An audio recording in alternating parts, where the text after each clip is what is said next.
Olá, eu espero que você esteja bem. Hoje nós vamos fazer a leitura do dia 226, referentes aos 365 dias do ano. Vamos ler Neemias, capítulo 8 e o capítulo 9. Depois passaremos para 1 Coríntios, capítulo 9, de 1 a 18, Salmos 33, a partir do verso 13 até ao 22, encerrando hoje a nossa leitura em Provérbios 21, versículos 11 e 12. Neemias capítulo 8. Quando chegou o 7º mês e os filhos de Israel já estavam morando nas suas cidades, todo o povo se reuniu, como um homem só, na praça diante do portão das águas, e pediram a Esdras, o escriba, que trouxesse o livro da lei de Moisés que o Senhor havia ordenado a Israel. Esdras, o sacerdote, trouxe a lei diante da congregação, composta por homens, mulheres e todos os que eram capazes de entender o que ouviam. Era o 1º dia do 7º mês. Esdras leu o livro em voz alta, diante da praça que fica em frente ao portão das águas, desde o amanhecer até o meio-dia, na presença dos homens, das mulheres e dos que podiam entender.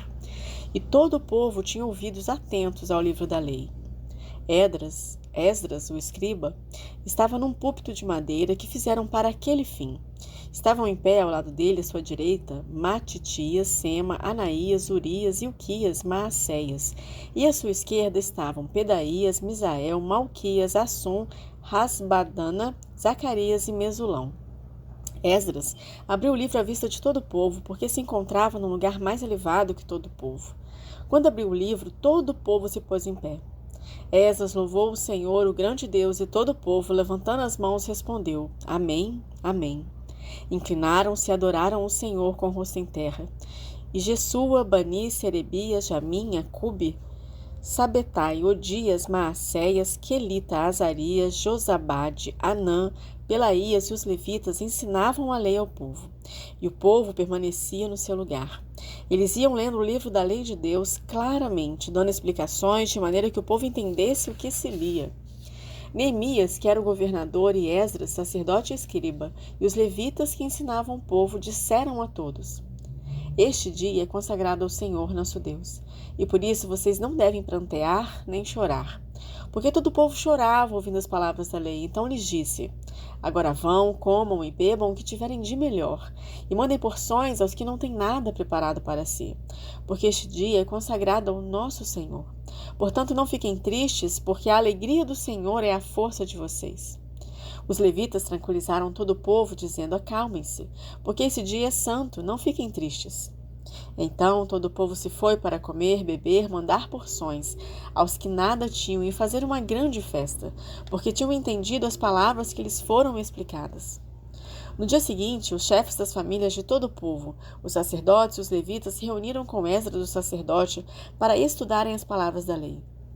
Acharam escrito na lei que o Senhor havia ordenado por meio de Moisés que os filhos de Israel deveriam morar em cabanas durante a festa do 7º mês. Assim publicaram e anunciaram em todas as suas cidades e em Jerusalém, dizendo: Saiam para os montes e tragam ramos de oliveiras, ramos de zambujeiros, ramos de murta, ramos de palmeiras e ramos de árvores frondosas, para fazer cabanas, como está escrito. O povo saiu e trouxeram os ramos, e fizeram para si cabanas, cada um no seu terraço e nos seus pátios, nos átrios da casa de Deus, na praça do portão das águas e na praça do portão de Efraim. Toda a congregação dos que tinham voltado do cativeiro fez cabanas e morou nelas, porque os filhos de Israel nunca haviam feito isso desde os dias de Josué, filho de Num, até aquele dia. E todos estavam muito alegres. O livro da lei de Deus foi lido diariamente, desde o primeiro até o último dia da festa. E celebraram a festa durante 7 dias. No 8º dia houve uma reunião solene, conforme estava ordenado na lei. No dia 24 desse 7º mês, os filhos de Israel se reuniram para um jejum. Vestiam um pano de saco e traziam terra sobre a cabeça. Os da linhagem de Israel separaram-se de todos os estrangeiros. Puseram-se em pé e fizeram confissão de seus pecados e das iniquidades dos seus pais. Levantando-se no seu lugar, leram no livro da lei do Senhor, seu Deus, durante 1/4 parte do dia. E durante outra 1/4 parte do dia fizeram confissão e adoraram o Senhor, seu Deus. Jesua, Bani, Cadmiel, Sebanias, Buni, Serebias, Bani e Kenani se puseram em pé no estrado dos levitas e clamaram em alta voz ao Senhor seu Deus. Os levitas Jesua, Cadmiel, Bani, Hassasbinéia, Serebias, Odias, Sebanias e Petaias disseram: Levantem-se e bendigam o Senhor seu Deus, de eternidade a eternidade. Então se disse: Bendito seja o teu glorioso nome, que ultrapassa todo bendizer e louvor. Só tu és o Senhor. Fizeste o céu dos céus e todo o seu exército, a terra e tudo o que nela há, os mares e tudo o que há neles. Tu conservas a todos com vida, o exército dos céus te adora. Tu és o Senhor, o Deus que escolheste Abraão e o tiraste de Ur dos caldeus e lhe puseste por nome Abraão. Achaste o seu coração fiel diante de ti e com ele fizeste aliança, para dares à descendência dele a terra dos cananeus, dos heteus, dos amorreus, dos ferezeus, dos jebuseus, dos girgazeus, e cumpriste as tuas promessas, porque és justo. Viste a aflição dos nossos pais no Egito, ouviste o clamor deles junto ao Mar Vermelho. Fizeste sinais e maravilhas contra Faraó e seus servos e contra todo o povo da sua terra, porque soubeste que os trataram com arrogância, e assim adquiriste a fama que tens até o dia de hoje. Dividiste o mar diante deles, de maneira que o atravessaram em terra seca. Lançaste os seus perseguidores nas profundezas, como uma pedra nas águas impetuosas. Tu os guiaste durante o dia com uma coluna de fogo, e durante a noite Tu os guiaste durante o dia com uma coluna de nuvem, e durante a noite com uma coluna de fogo, para iluminar o caminho por onde deviam seguir. Desceste sobre o monte Sinai, do céu falaste com eles, e lhe deste juízos retos, leis verdadeiras, estatutos e mandamentos bons.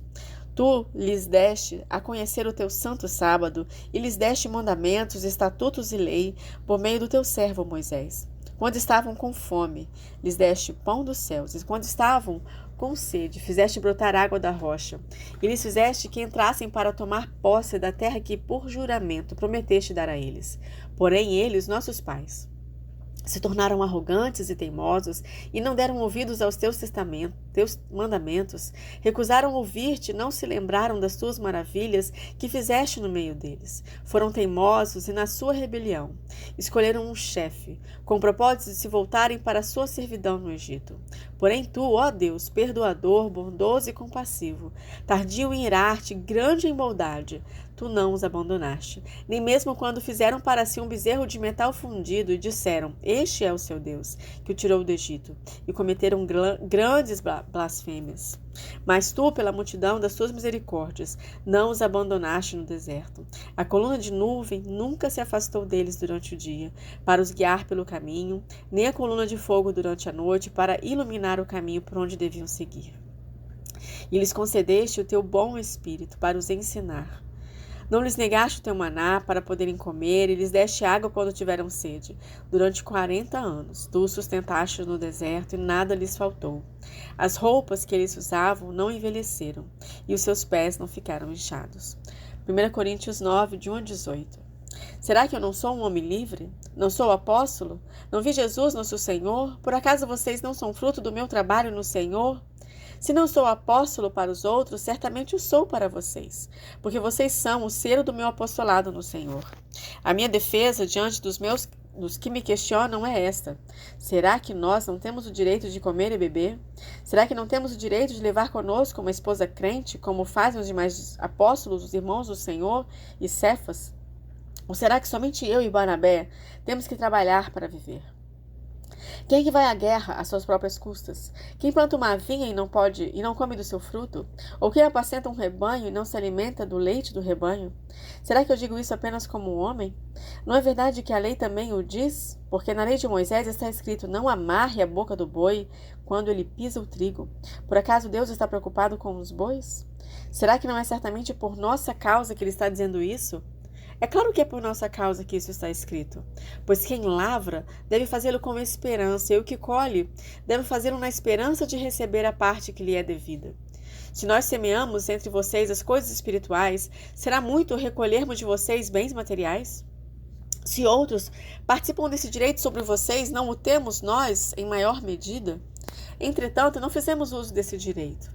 Pelo contrário, suportamos tudo para não criarmos qualquer obstáculo ao Evangelho de Cristo. Vocês não sabem que os que prestam serviço sagrado se alimentam do próprio templo, e os que servem ao altar participam do que é oferecido sobre o altar? Assim também o Senhor ordenou aos que pregam o Evangelho que vivam do Evangelho. Eu, porém, não tenho feito uso de nenhuma dessas coisas, e não escrevo isso para que assim se faça comigo. Preferiria morrer a deixar que alguém me tire essa glória.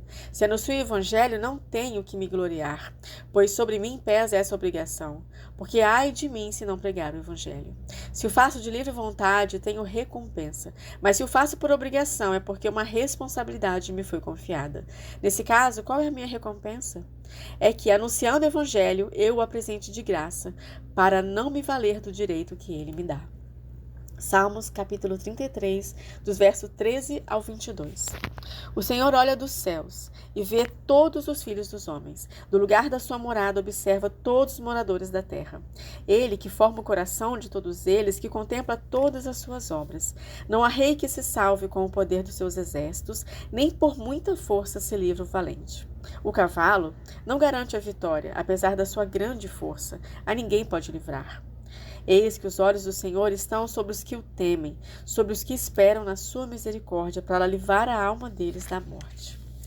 E no tempo da fome conservar-lhes a vida. Nossa alma espera no Senhor, nosso auxílio e escudo. Nele, o nosso coração se alegra, pois confiamos no seu santo nome. Seja sobre nós, Senhor, a tua misericórdia, como de ti esperamos. Provérbios 21, versículos 11 e 12. Quando o zombador é castigado, os ingênuos se tornam sábios, e quando o sábio é instruído, cresce no conhecimento. Deus, o justo, observa a casa dos ímpios e faz cair em desgraça. Que Deus tenha misericórdia de nós nesse dia e que a sua palavra possa nos abençoar, enchendo-nos realmente de sabedoria e discernimento. Eu sou a Andréia e é um prazer estar lendo a Bíblia juntamente com todas as minhas irmãs.